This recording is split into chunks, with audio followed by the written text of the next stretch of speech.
Greetings everybody, I'm the Spirit Guy and welcome to Spirit Guy Ed, where hopefully today I can be your spirit guide, give you some fuel for thought, answer some unfulfilled questions, further your understandings or inspire you. And welcome to a continuation and part 4 of the first series on what is God, where I'm going to elaborate further on thought and consciousness and how these aspects specifically work within the grand scheme of things. Focusing on thought in this video and consciousness in the next video. After I watched the last series through, which is always fun, any of you that teach or create can probably relate to this. You go over what you've done and keep seeing things you could have done differently, added to, or done better. And does that process ever come to an end? I don't know. But I watched the last series through and I did my best with trying to explain and talk about the super abstract concepts of mind and how potentiality moves into possibility and then becomes actuality. Here's a graph that I wish I had put or added somewhere in the last series because maybe this would help bring some more clarity. Here's what we're talking about and going through. All these terms can be used interchangeably. Once understood, of course, because they all mean and relate to the same thing. Just as the words life, love, or God means the same thing, because the better or greater your understanding is of one, the better and greater your understanding is of the others, because they are the same thing, regardless of whether you began your study at studying life, God, or love, which is mind, thought, and consciousness, which is the same as love, hope, and faith, which is the same as potentiality, possibility, actuality. This is the way things become, which is uncreated, and then the process of creation, and then the actual creation and manifestation itself, which is the same as unknowing, unaware, and the formation of knowledge and information, and then finally known or aware, which is the same as non-movement or potential energy, and then active energy and receptive energy, depending which way it is moving. It has to come circularly through both, which is actually change, movement, and manifestation. And I've just realized I left out the Father, Son, and Mother Spirit of life on here too, but I think you get the point. I got up to this part by the end of the third episode where I got to the manifestation of thought and then consciousness. I actually went through all you need to understand the rest, but if not, then don't worry because we'll be further emphasizing on this process and specifically by talking about the aspect of thought in this video and its metaphysics and the role it plays. Before we begin though, I think I may need to further emphasize on a few points. I need to emphasize that this is not a linear process. This process, the process of thought, which is the process of creation or the process of self-awareness, is not linear. It's not step 1, then step 2, then step 3, or first this is created or made and then this is created. No. Though I have to display it in linear fashion to explain it, it is an interdependent, interrelated, interlooping process. Space or time or limitation or condition is not a factor or even made until something is actually created. So this process cannot be thought of in a linear fashion.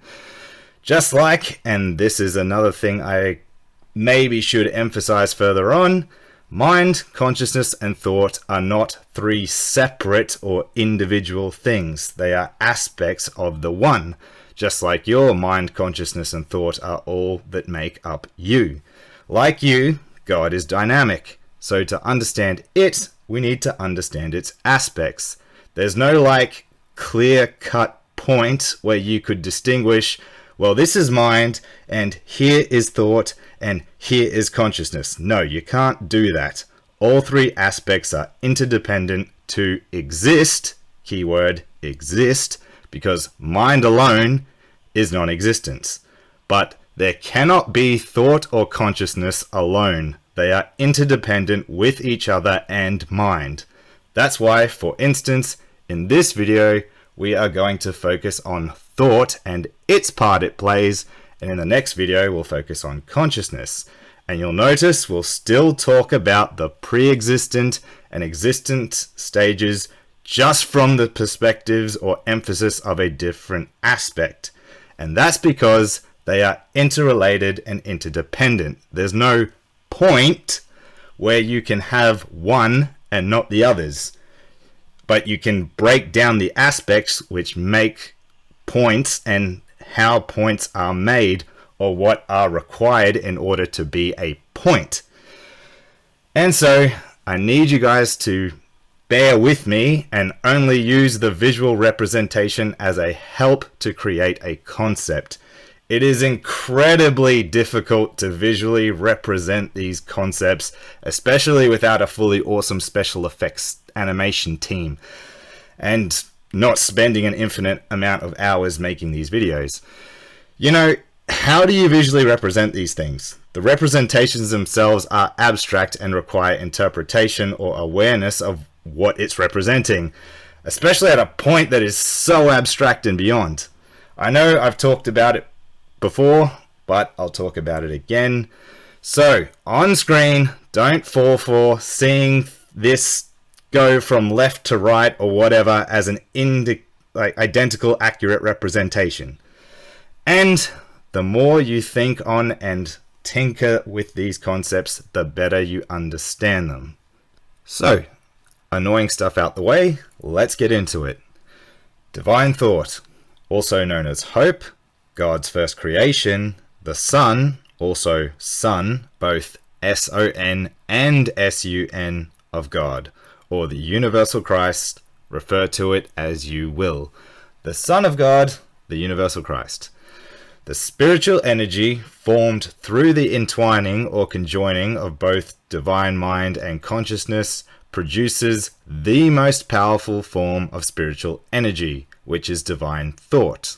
This is not to be understood merely as words or what we think in our brain. Divine thought is the offspring or result of the active and receptive principles of spiritual energy as a result of their fusion, and is the true meaning of the only Son, also Son, of God. This isn't a video about Pythagorean belief directly, but for those of you who prefer to learn about the way of the universe using mathematics and shapes and that style of thinking, then go and check out Pythagoras and that school of thought to learn about spirituality in that way. It's been a while since I myself have gone over Pythagorean thought, but I remember there's even information in there about musical notes or more specifically vibration. So if that interests you, I'd recommend it. If not, that's okay. I don't love maths either. In the Pythagorean tradition, the number 3 is considered the first equilibrium of units, as, if you understand it, it conducts the sending and receiving of divine will. Remember, thought is mind in a state of motion, initially in an active state, which we call active energy or masculine, that when received becomes conscious and completes the motion by becoming a receptive state. When in a receptive state, it is receptive energy or the feminine. So, thought goes out, so to say, from complete stillness of oblivion of mind into a formed state and then returns back to oblivion, except of course it's not linear. The limitation of words and our way of consciousness represents it in a linear fashion. Divine thought forms the Pythagorean triad, and there are a number of different visual representations of this, like on screen here. The number 3, or the triad, is made up of the monad and dyad, creating the flow of interaction between the masculine and feminine principle of energy via thought. The number 3 was called the number of knowledge and the cause of wisdom and understanding. The triad, being made of the monad and dyad, is considered androgynous and is symbolic of the fact that God gave birth to his words out of himself. Divine mind's creative aspect is thus always symbolized by the triangle. The unimaginably rapid exchange between the active and receptive states of universal mind and consciousness, or the Pythagorean monad and dyad, produces unimaginable heat at the most primary spiritual level of existence. This is the divine fire spoken of in various sacred and mythical texts, although few have really understood this concept. Potential energy is in a state of pre-manifestation within this sacred and eternal state of passion.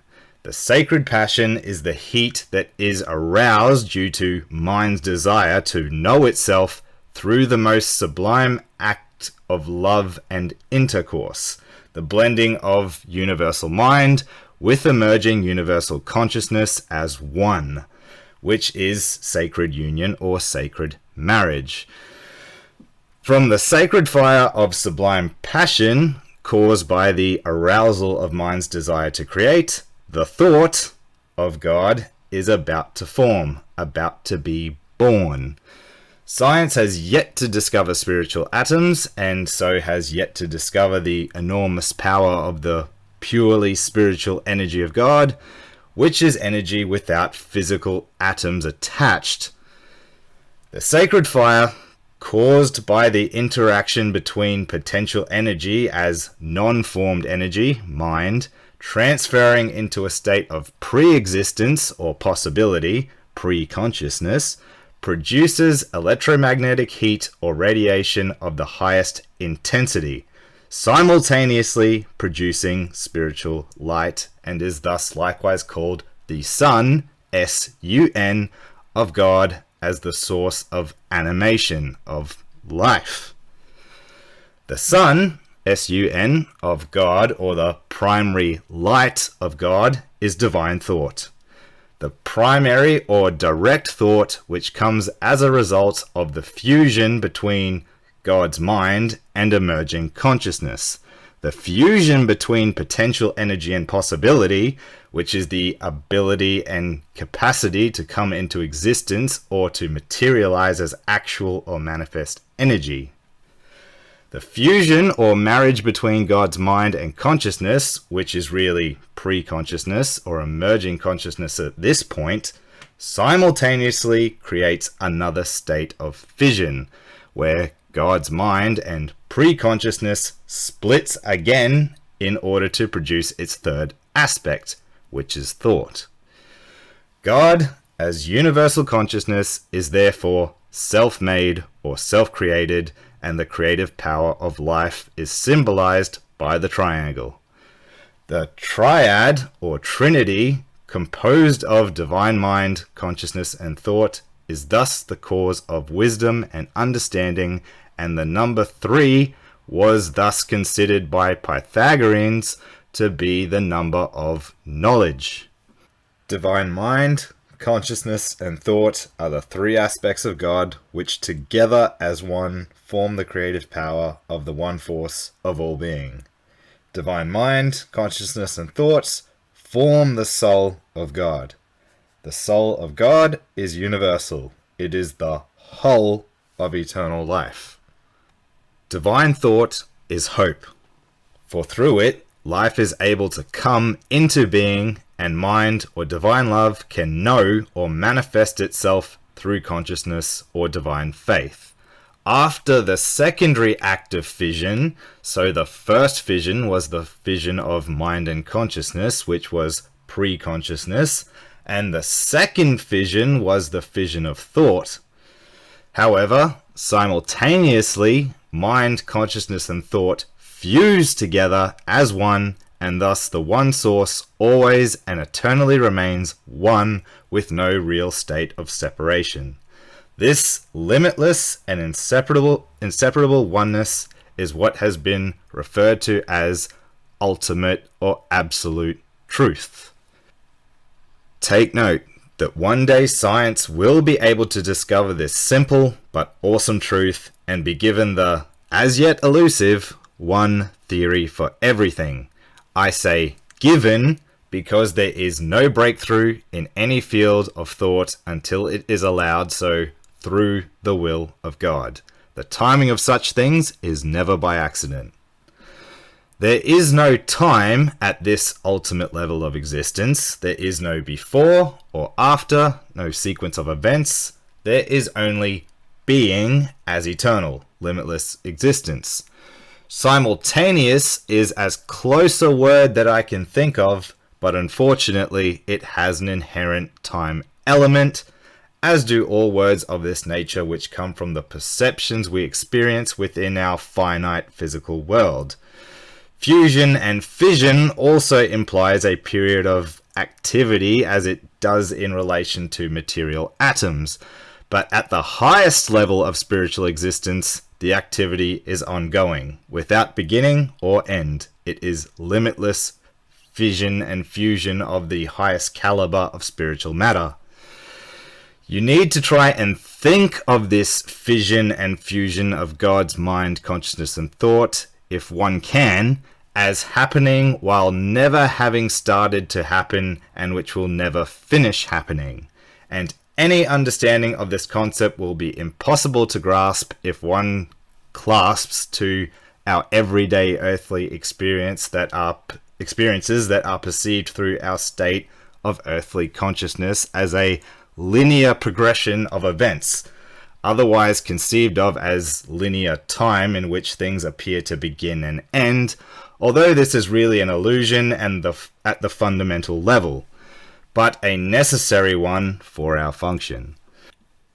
Editorial note: this is why in religions like Buddhism, for example, creation is not really presented as a linear process, but rather through interdependencies, because the process is not linear. There is no before or after at the ultimate level of existence. The timeless divine trinity of all existence, the sacred triangle which produces all energy and thus all life, is both its spiritual and physical dimension, is God's mind, consciousness, and thought, which are of one essence and work as one eternally. And here's a verse from the Tao Te Ching about what we're going over. Pause it here and read it carefully, because I'm about to talk about the Tao Te Ching. I know I've quoted it before, but to those of you who are not familiar with it, if you're not a reader or don't enjoy reading or struggle with reading, the Tao Te Ching is a short religious text you can read in an afternoon. Whether you understand it, though, of course, is generally the hard bit. So, if for example 600-page books are too much for you, then this is worth reading. It has all the important, profound information that you find in all other major religious texts of great pages of writing, just condensed down into more direct verses, which means there's a huge amount said within a small amount of writing, which means you'll have to try to understand it being delivered to you in this way. Divine thought is the Son, S-O-N, or direct offspring or product of the divine mind and consciousness of God, and it is the energy of divine thought, which is the universal Christ or cosmic Christ, which is often referred to as the light of the world, and thus also as the Son, S-U-N, and S-O-N, Son of God. This only begotten Son of God, meaning the primary emission of the supreme active masculine principle of energy, is God's primary thought, and it is through the projection of primary divine thought that all forms of energy is brought forth into existence and sustained within existence. The Son of God, Son of Mind as divine thought, is the pure essence of spiritual sound and emits directly from the mind of God. This is what is meant by God producing an only Son. And now I have to go over this, don't I? Since Christianity is the biggest major religion of today, In other videos, we'll be going over Jesus specifically and the Bible and the other religious texts and how misinterpretations and misunderstandings of esoteric teachings give rise to error, and what can even just deter people away from them when they rationally think about the wrong interpretation presented to them.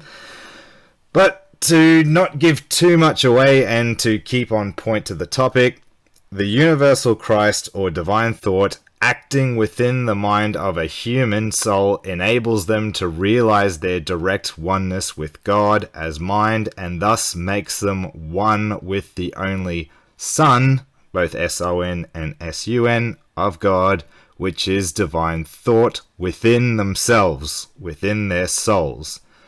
The universal Christ acting within the consciousness of a soul enables them to realize their oneness with God as universal consciousness, and thus makes them the Son of Man, a fully realized human being or an individual soul who has attained spiritual enlightenment at the physical conscious level and has thus attained the status of Christhood. So, within a soul that has accomplished this, the claim of sonship is still true in the esoteric sense as the result of attainment of full universal consciousness within that individual state of consciousness. The Son of Man, or the lower self or earthly consciousness, and the Son of God, or the higher self of God consciousness, are thus united as one through the spiritual perfection of the mind and consciousness within the individual human soul. The word I typically use for this is enlightenment, but call it what you will. The realized union of an individual human soul with God is the ultimate form of marriage and is described in the esoteric teachings of the New Testament's Book of Revelations, and occurs within the individual human soul upon the act of enlightenment.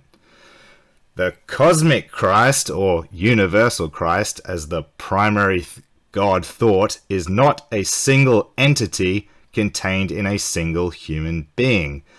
The cosmic Christ, or universal Christ, is universal, and its thought wave is used to create every single particle of existence, both spiritual and physical. The universal Christ, or divine thought, is potential energy transferring and co-forming actual energy or spiritual atoms.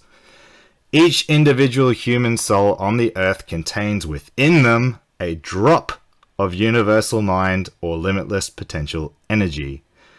Maybe atom is potentially a good word for this. I refer to it as a Christ atom, but it's referred to as the God or Christ within us, the essence of God, the seed, call it what you will.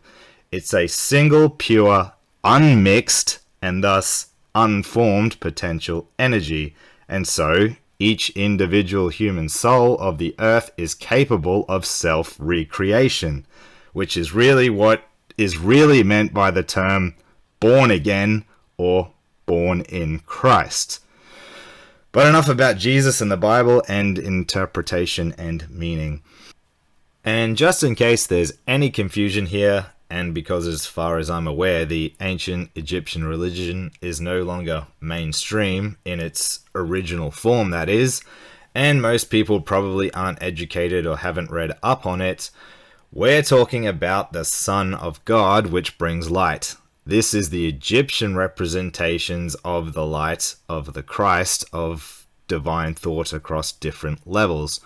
While I'm using shapes and text to represent the impossible, to represent it directly, I'm using a grey circle to represent potentiality, for God's sake. I'm winning the award for the awesomest artistic representation at this rate.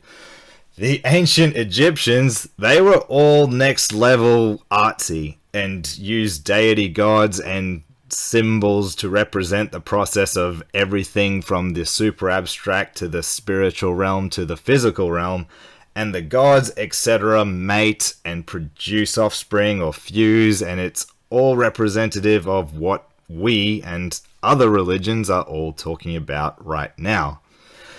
Enough with religions and interpretations, that's other videos. Back to topic. The Son of God, Son of Mind as divine thought, is the pure essence of spiritual sound and emits directly from the mind of God. The primary divine thought, or universal Christ, is of the active and thus masculine principle, and this is why it is referred to as God's Son. The primary thought is full of potential energy and is eternally produced from the source of all potential energy, which is God's mind. The primary thought is mind energy in motion, potential energy transforming to become actual or manifest energy. And here's a verse from the Tao Te Ching with some interpretations into the way, language, and manner which I've given this information to you. From the Tao Te Ching, verse 51. All in the universe derive from the primal integrity, meaning mind or potential energy. The interactions of yin and yang, the feminine and the masculine principles, shape and nourish them, and evolution, through thought, ever transforms them in their endless ecological dance. To bring it back and go over again what we've already covered in previous videos to keep the perspective, God desires to express himself so that he can perceive and thus have knowledge of himself. Mind desires expression so that mind can perceive and apprehend itself. Divine love desires to express itself so that it can release the potential of its power. The husband desires to express his potency so that he can see his love fulfilled. Divine thought, the universal Christ, is the means of achieving this. Potential energy or mind is impotent until it is made manifest, just as you are impotent until you actually think, say, or do something. You are capable of action and therefore capable of creating thoughts, words, and deeds. You are a micro version of God and possess all the same characteristics. Even though potential energy is all-powerful, it has no power until it is given substance. Substance is the result of the expression of potential energy. Substance is form, and form is created through patterning, organizing into a coherent unit. Divine thought, or the universal Christ, is pre-existent spiritual sound, not physical sound. The continuous motion of pre-existent sound is within every actual atom of creation, every actual sound of creation. Divine thought is not to be confused with the thoughts of our conscious or earth-conscious layer of mind. Our thoughts are made of spiritual atoms which are created through the universal Christ or divine thought, but they vibrate according to our level of consciousness in relation to the mind of God.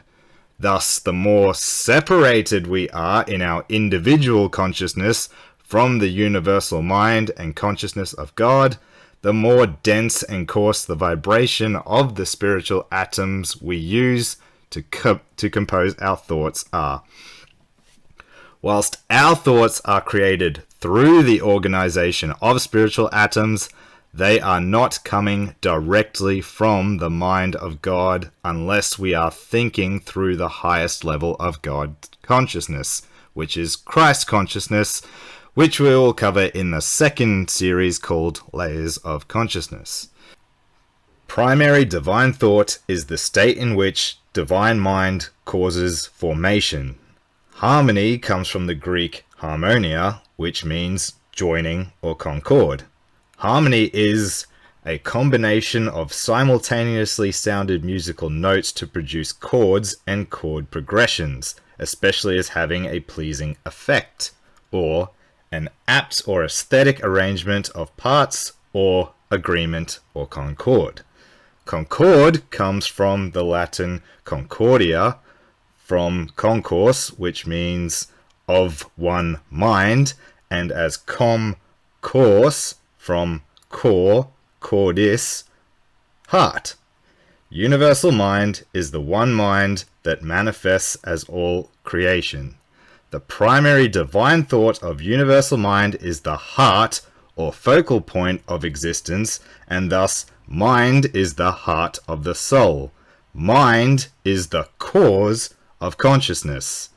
The preliminary concentration of potential energy or divine thought allows chaos to come together, to join as a cluster to make a spiritual cell. Cell comes from the Latin cella, which means storeroom or chamber. A cell is a small room, a small group as a nucleus of political activity, the structural and functional, usually microscopic unit of an organism, consisting of cytoplasm and a nucleus enclosed in a membrane. And cytoplasm, cyto meaning cell, is the protoplasmic content of a cell apart from its nucleus. Protoplasm, proto meaning first or original, is the material comprising the living part of the cell, consisting of a nucleus embedded in membrane-enclosed cytoplasm. Plasma, from the Greek plaso, meaning to shape, is the colorless fluid part of blood, lymph, or milk in which corpuscles of fat globules are suspended, which is a gas of positive ions and free electrons with an approximate equal positive and negative charge. Cell also means an enclosed cavity in an organism, or whatever, a vessel for containing electrodes within an electrolyte for current generation of electrolysis, or a location in memory, a register. Primary divine thought is the spiritual nucleus around which all energy is formed. Nucleus, from the Latin nux, nuxis, meaning nut, kernel, inner part, and from eidos, meaning form, is the central part or thing around which others are collected, the kernel of an aggregate or mass, an internal part meant to receive additions, or in physics, the positively charged central core of an atom that contains most of its mass, or in biology, a large dense organelle of eukaryotic cells containing the genetic material, or a discrete mass of grey matter in the central nervous system. Divine thought is the seed of the tree of life. Divine consciousness becomes the membrane that forms around it, the cosmic womb. Divine mind is the germ within the heart of the seed, the source of life. As the source of creation, mind has the potential to make sound and to be heard. The originating sound of creation is all-powerful potential sound, and potential sound has no form and so has no substance to it, but it is capable of forming substance and thus capable of being hard. Pure divine thought is potential sound which, once concentrated, moves by the force of will towards formation and expression. Once expressed, spiritual sound is the fundamental building block of all creation. Pure divine thought is concentrated chaos, and concentrated chaos is the nucleus of non-matter, from which all sound is produced, and thus all creation or all matter is produced. Concentrated chaos is the Christ atom. The Christ atom is the seed of life.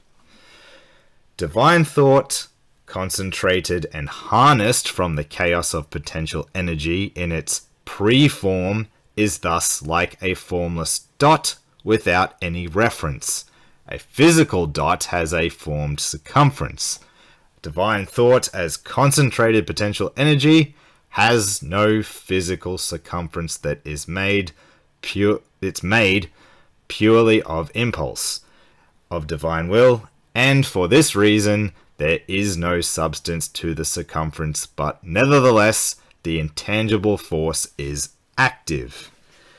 The formless dot of potential energy is not centered as such in this state because there is no such thing as center, because there is no boundary.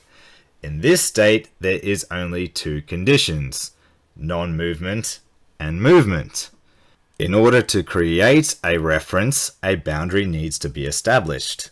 The infinitely minute movement of the impulse of divine will itself forms the beginning of a boundary.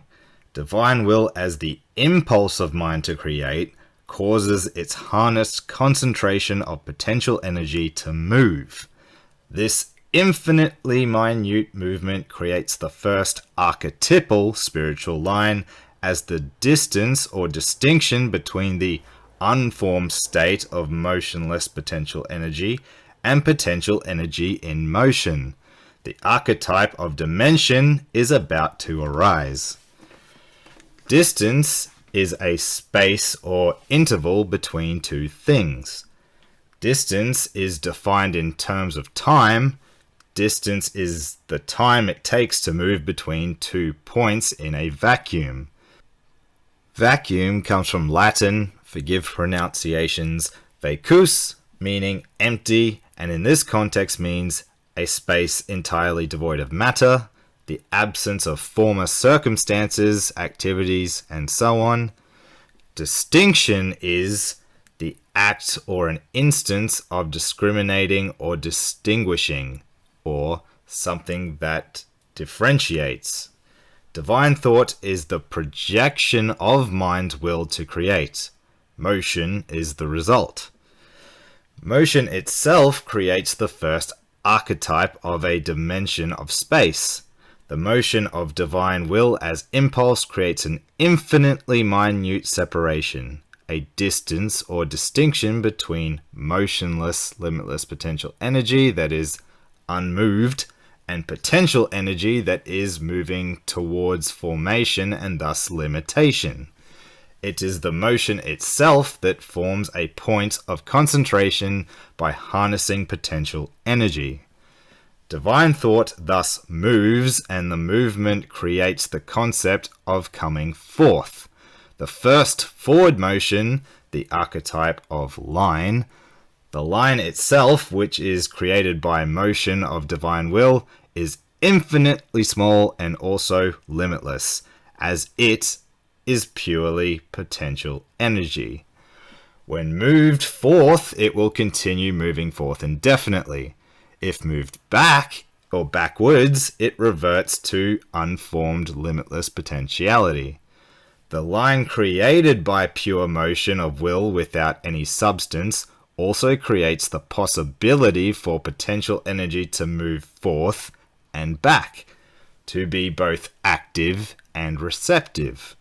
Divine mind is able to both project and retract its potential energy through motion. And just to keep clarity, the visuals you're looking at are just a guide to help the concept of this super abstract concept. That's why I had the line represented both vertically, like on this slide, and horizontally, like in the last slide, because it's not an actual line. Nothing is manifest yet. These are the archetypes for making manifestation, or realization, or awareness, or consciousness. It's impossible to fully imagine, but imagine being nowhere and nothing, and then desiring to not be nothing. And movement is a way of getting out of nothing, so you'd have to intuit, then imagine, then think of the possibility of movement itself, how movement works or would work, and what it would be when you've never done or experienced anything other than that sudden awareness of your desire to no longer remain as nothing. and just the awareness of that desire to become something and how you became aware of this desire is or contains the very process to fulfill your desire itself. Pause it here and take a minute. Remember, pure mind or potentiality or potential energy doesn't move at all. It can't. There's nowhere to go. Once concentrated, and thus possibility is possible, it can then move forward, which once it does will continue indefinitely, and or it can move back, which if it does will infinitely remain as pure potentiality. Now for the good bit. Since the potentiality is infinite, it moves infinitely in both, for now we'll say directions, but to be more specific, by being less specific, it moves in all possibilities, of which there are an infinite amount of. Difficult for most of you to conceptualize? Yes. And to add, imagine one part going or pulling or forcing one way, and the other part going, pulling or forcing the other way, which is the force of movement and or friction. And now to blow your mind completely, this whole process happens simultaneously, not in linear progression, so without any time between these events. It is only due to our limitation that it must be presented in this fashion.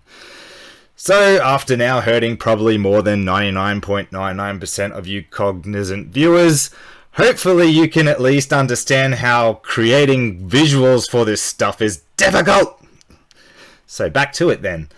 The line created by pure motion of will without any substance also creates the possibility for potential energy to move both forth and back, to be both active and receptive. Divine mind is able to both project and retract its potential energy through motion. The force of will, as mind's impulse to create, thus stirs ever so slightly within the state of pure potential energy, and this impulse causes the smallest of forward-moving motion in the stillness of mind. This area of infinitely small motion or activity that is unimaginable in our conscious terms of thought moves at an unimaginable rate of rapidity because potential energy is more powerful than any energy that is ever transformed into actual energy. The rapid forward motion of potential energy is where mind is about to form a spiritual sound, and thus potential energy is on the verge of emission. A spiritual dimension is about to be created. Mind's desire for expression is on the verge of being realized. Mind's desire for expression, God's will, is the impulse that allows creation to occur. Impulse means the act or an instance of impelling. Impel is to drive, force, or urge into action. A push, an impetus, an indefinitely large force acting for a very short time but producing a finite change of momentum. The change of momentum produced by any force. A wave of excitation in a nerve, mental incitement, a sudden desire or tendency to act without reflection. The infinitely rapid silent impulse of potential energy is the primary element of energy, the source of life, the Son and Son of God. Infinitesimally small but all-powerful. It is the seed of the multi-dimensional tree of life, the proverbial mustard seed of the kingdom of heaven, and that infinitely small seed of creation is within your soul. The forward projecting motion of mind as potential energy happens in all directions. The simultaneous projection of the single archetypal line of potential energy in all directions. Divine thought creates the archetype of a sphere, and thus the singular unity of energy. Order, unity, is brought from chaos. The single unity of potential energy as the primary emission of divine thought is the eternal oneness of the eternal now. And if you remember back from part 1 in this series, I explained the eternal now when talking about time. As divine thought is projected forth in all directions at an extremely high degree of infinitesimal motion, a single circular wave of possibility is produced, a ripple effect.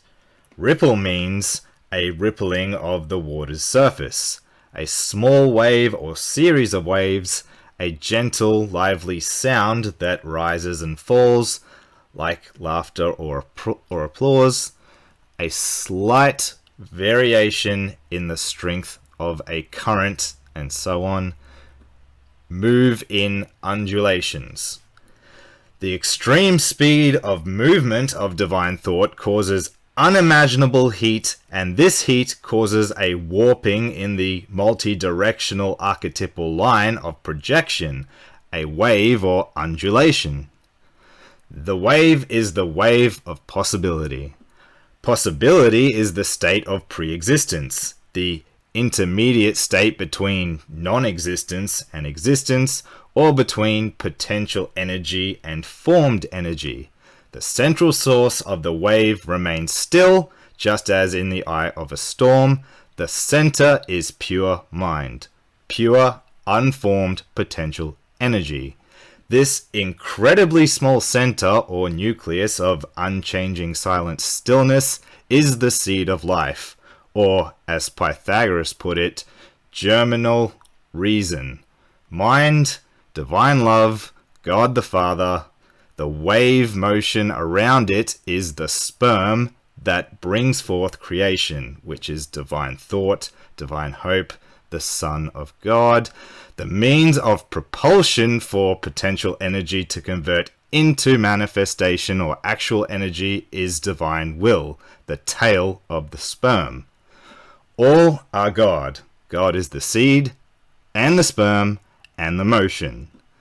The motion, which comes from the impulse of mind to create, divine will, is the prelude to form. Without the wave of possibility, nothing is possible. Pulse, from Latin. Why is everything in Latin and Greek?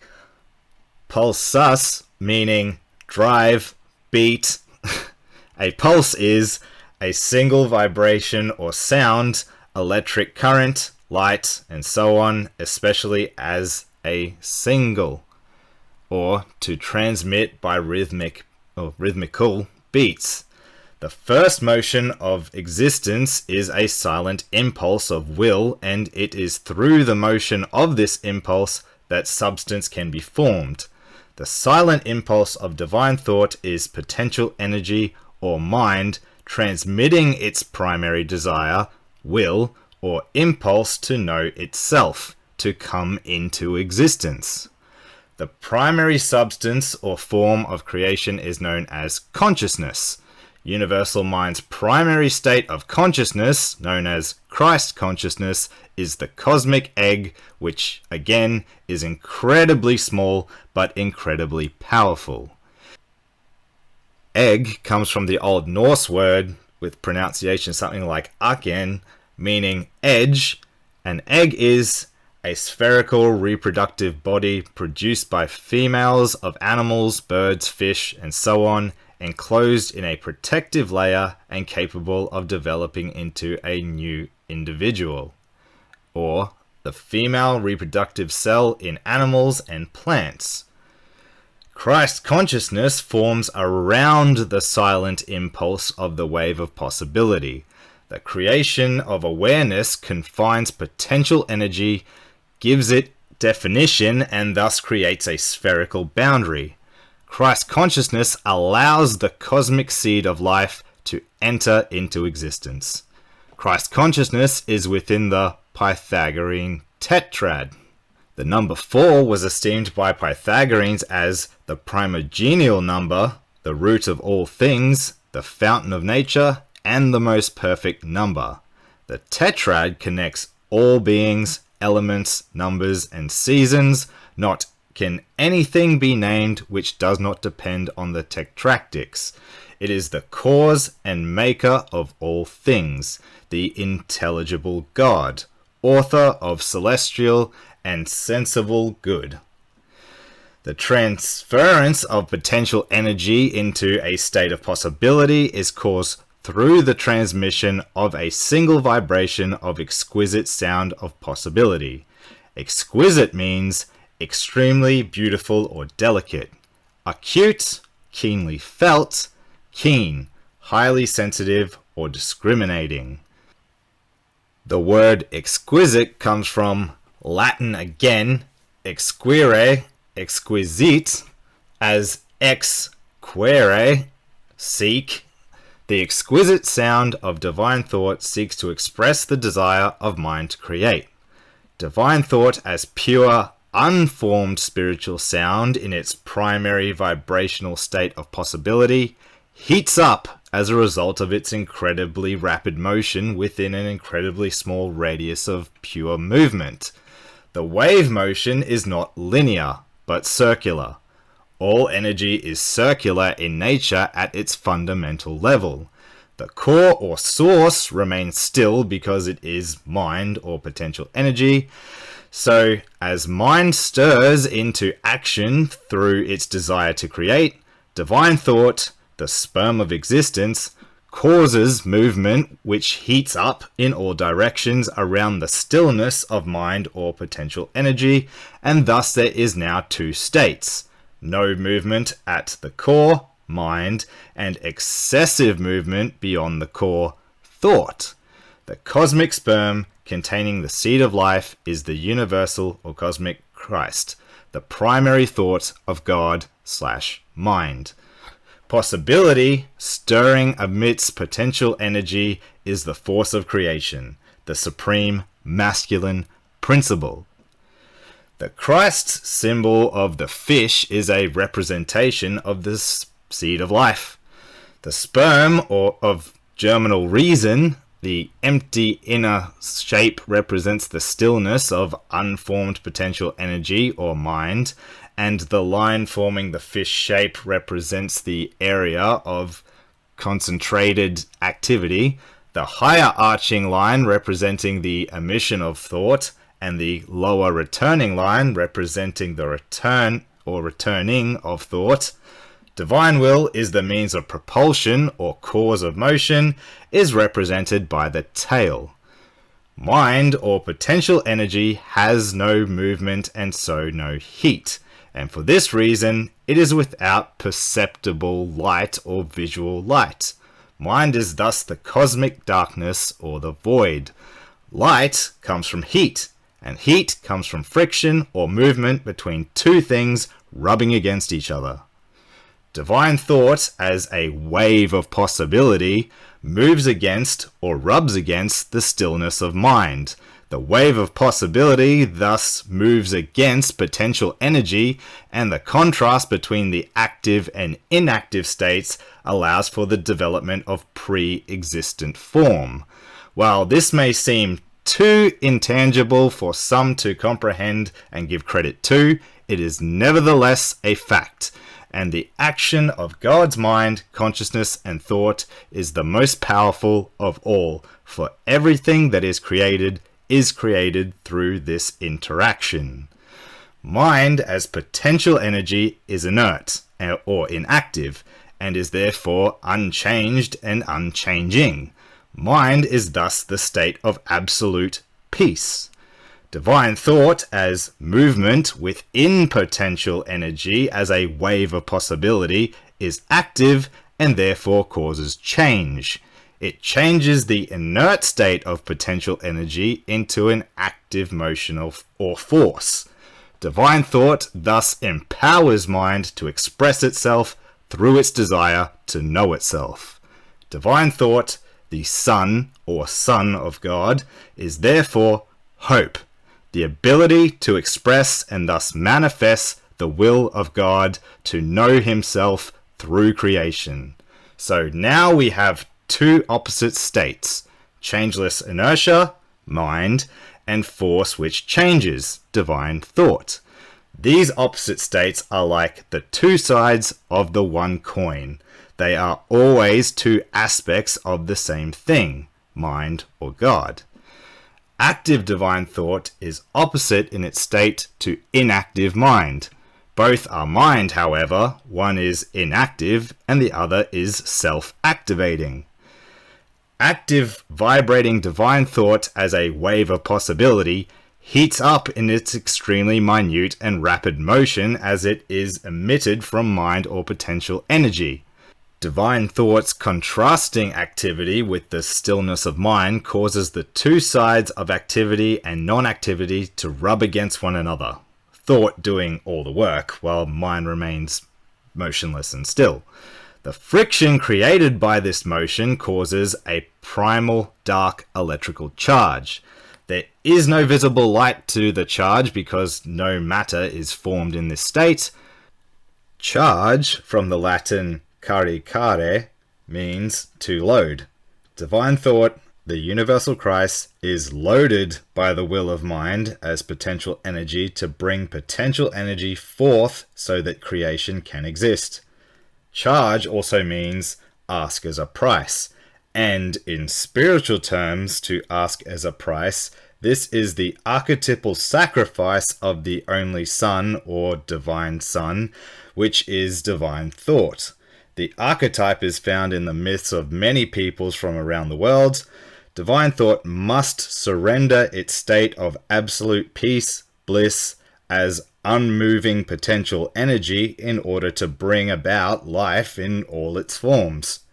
Charge also means instruct or urge, entrust with, or undertake, of which divine thought carries out, undertakes, is entrusted by the will of God to bring forth creation. Charge also means make a rushing attack, rush headlong, of which is the activating or masculine force of divine will. Charge also means store energy in, load or fill to the full or proper extent, or saturate, and divine thought, it is concentrated potential energy, which is mind energy. The outflow of the charge, or surcharge of potential energy, causes the elementary component of sound, of which all matter is composed, to originate. The outflow or current of divine will as an impulse propelling divine thought as a wave of possibility begins to pre-shine as black or dark heat, which in religious mythology is the mythical fire that the demigods cannot find, no matter how hard they look, because they are made from spiritual substance and are thus only manifestations of the fire and not the fire itself. The unmanifest light of divine thought, the universal Christ, is black or dark because it is directly sourced from mind or potential energy, which is without substance, a state of non-manifestation or non-creation. The light is black or non-visible as it is a state of possibility and not of actuality. Manifestation has not occurred. The black, unformed potential radiation is rudimentary, but is still without form. The Hindu Krishna personifies this power of divine mind, and for this reason he is portrayed as dark.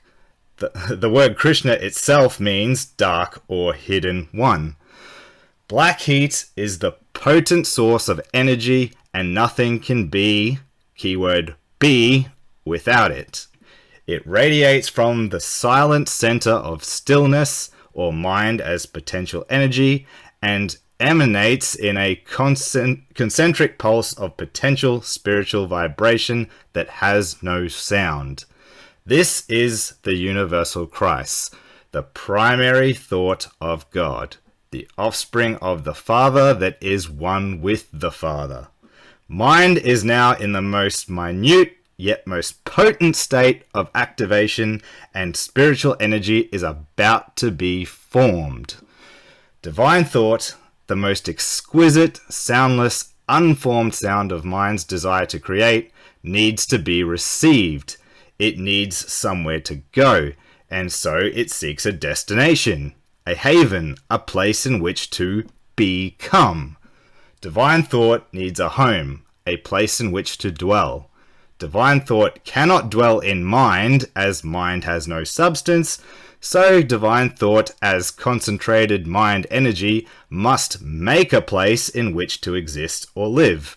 That place is called consciousness. If divine thought is not received, it cannot be made into actual spiritual sound and heard or recognized, so to speak, and so cannot come to life, have an effect. God's thought needs to become conscious of its own existence, otherwise mind cannot perceive or apprehend thought, and mind will remain impotent as potential energy that is not able to be expressed as formed energy. The Father will not be able to beget his only Son. Mind will not be able to form into thought or as an actual sound wave, which means potential energy will not be able to create form and thus manifest its power. Radiant black heat, the universal cosmic Christ, the sperm that brings forth the seed of creation, is the activating force, and it needs both a receiver and a receptacle in order to change from potential energy into actual energy or manifest energy. That receiver and receptacle is called consciousness. Receiver means a personal thing that receives, the part of a machine or instrument that receives sound, signals, and so on. Receptacle means a containing vessel, place or space, an organ or structure which receives a secretion, egg, sperm, or whatever. Potential energy, or energy without form, is ready to become energy with form. Energy is about to transform from dark heat, formlessness, to dark radiant light, which is pre-formation. The divine spark containing the seed of existence, the universal Christ, is about to ignite with the desire of divine will to bring forth creation with its incredible ecstatic passion. Ecstasy, or ecstatic, from the Greek ekstasis, means standing outside oneself. From ek, out, to hestimi, to place out. The primary thought of divine mind allows potential energy to move and thus change from its unconditional state of non-manifestation and thus non-existence to the conditional state of formation and thus existence. Ecstasy is an overwhelming feeling of joy or rapture, great enthusiasm or excitement, sublime, of the most exultant, grand, or noble kind, or inspiring, or lofty.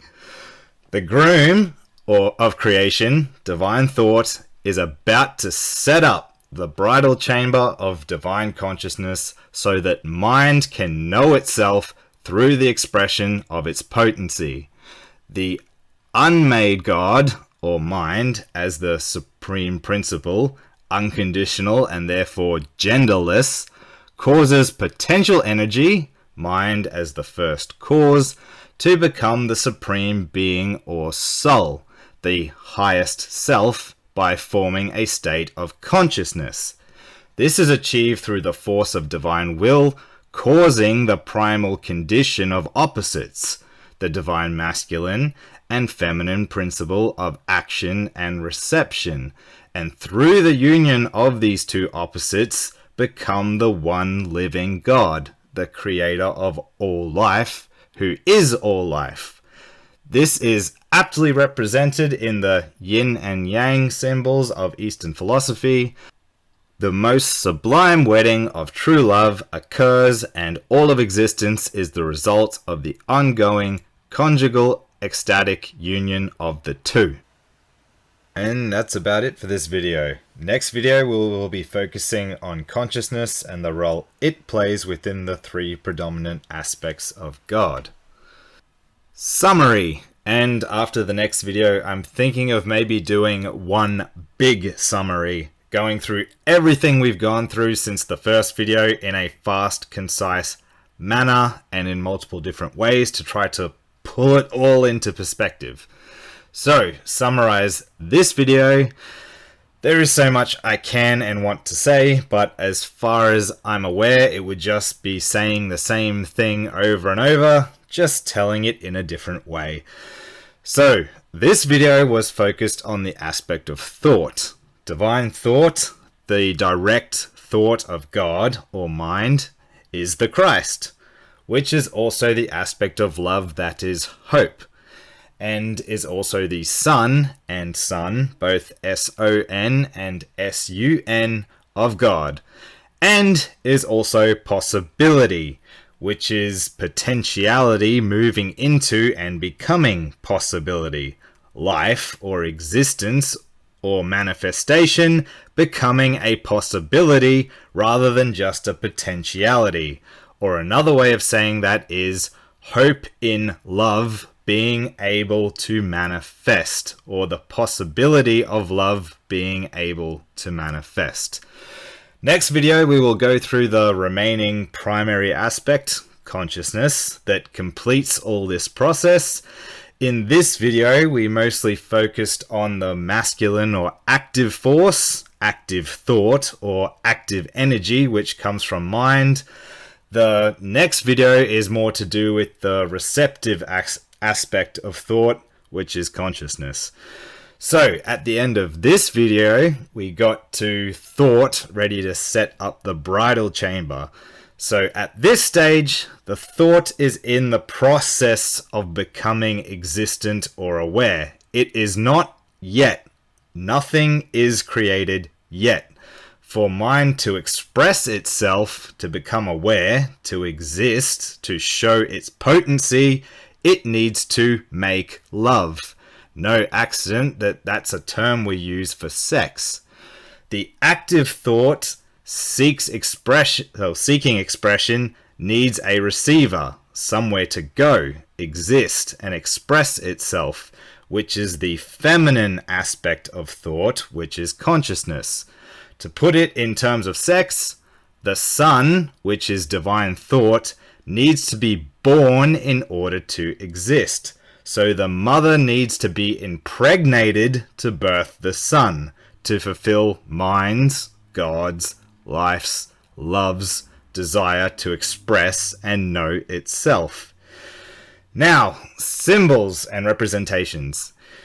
If you think of the universe as a seed or an egg, mind is symbolically like the yolk or germ. Thought is like the sperm or egg white. Consciousness is like the bran or shell. Remember the seed representation in the second and third video? I talked about the establishment of pre-existence, the pre-root cause. The cause prior to the root or the establishment of the first cause. So, this is the establishment of mind, consciousness, and thought, which make up eternal being. You may ask why it is called eternal being, because as I've already mentioned, this process is not linear.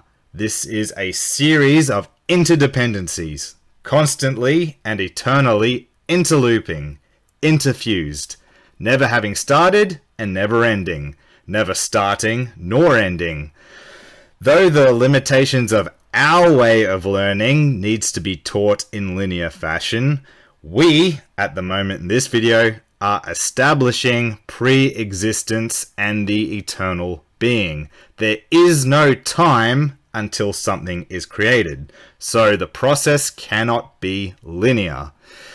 And the 13 interlooping independencies, which I have represented on this page, is a representation just to help get this understanding of interdependence across. There are a number of ways to represent this, and I'm not sure if this is the best one, but it will do for now. Interdependencies are not tense or time or linear based, but intercausal and interdependent and eternal. Also, while on the topic of time, this is a good time to speak of the difference between absolute reality and ultimate reality. So, absolute reality, the absolute, is pure mind alone. No thought or consciousness. Ultimate reality is eternal being. Remember in video 1 how I said time is a relative reality and that ultimately there is no time, only constant nowness. Well, if you think of mind alone, no awareness of any kind, there is still nowness, just nothing is aware of now or what now even is. As at this level, now is nothingness or nothing. Eternal being, which is mind, consciousness, and thought established, is aware of now or nowness, which is self-awareness. Requires very abstract conceptualizing, but hopefully that helps clear that.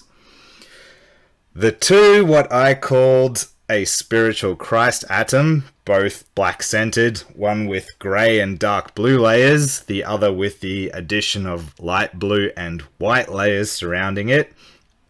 The darker one with black and dark blue represents unestablished pre-existent thought without conscious awareness, since we have only got up to thought about to set up the bridal chamber. The other, with the light blue and the white added, consists of the full establishment of all three aspects: mind, consciousness, and thought, and I used it as a representation for the unmixed Christ atom, which, like the seed or egg representation, has mind in the middle, thought around that, and consciousness containing it. When mixed, which is the attainment of enlightenment, it turns into bright light and a nuclear explosion, to put it simply. Also, keep in mind, we are still at a primordial, pre-existent stage, is probably the closest word. So here, it is not like being able to take a thermometer and measure heat or radiation or electrical charge with any instrument we currently have. This is primordial, pre-existent heat that is the basis of the heat and the light and the flame of the secret, sacred fire that the gods of myth cannot find no matter how hard they look, because they are made of the flame.